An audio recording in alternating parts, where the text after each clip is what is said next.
Hello అండి అందరికీ hi. So happy Nikhil Vikram on డ్యూటీలో చూడడం. సో బిగ్ బాస్ నుంచి రాగానే ఏంటి ఏంటి అనుకుంటూ బ్యాక్ టు బ్యాక్ సినిమాలు చేస్తున్నాడు. అండ్ మంచి సిరీస్ అది కూడా ప్రవీణ్ అక్క అండ్ అనిల్ అన్న వాళ్ళ చేతిలో పడ్డావు పోయి చాలా మంచి రెస్పాన్స్. నీకు నిజంగా మంచి లైఫ్ వస్తుంది జ్ఞాపిక నుంచి. ఎందుకంటే చాలామందికి సపోర్ట్ చేస్తారు. నాకు ప్రవీణ్ అక్క ఇంకా చాలా క్లోజ్ కాబట్టి ప్రతి ఈవెంట్కి ఏదైనా సరే నన్ను సపోర్ట్ చేస్తూ ఉంటారు. నిజంగా అంటే ఫస్ట్ ఎపిసోడ్ నేను చూడడం జరిగింది. చాలా బాగుందిరా. All the best to entire team. చాలా ఎంగేజింగ్గా ఉంది. సో మోర్ కేసెస్ ఇంకా ఏంటి ఏంటి అని నెక్స్ట్ ఏంటి అన్నట్టుగా. సో ఇలాంటి సిరీస్ని ఇంకా ఇంకా నువ్వు చేయాలి. సో మంచి మంచి సినిమాలు చేసి ఇంకా నువ్వు మంచి స్టార్గా ఎదగాలి. ఐ లవ్ యూ బావ. అండ్ హోల్ టీమ్కి all the best. Thank you so much. Thank you so much Amar garu for coming here and wishing the team. Thank you. ఒక్కసారి యా ప్లీజ్.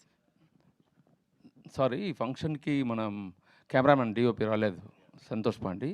అతని వర్క్ చాలా మంచి హార్డ్ వర్క్. హర్ష గారు థ్యాంక్స్, ఆర్కే గారు చాలా thanks. Thank you అండి, thank you so much. And yes, ఆయనకి Oscar రావడం కాదు, ఆయనే మనందరి ఆస్కార్.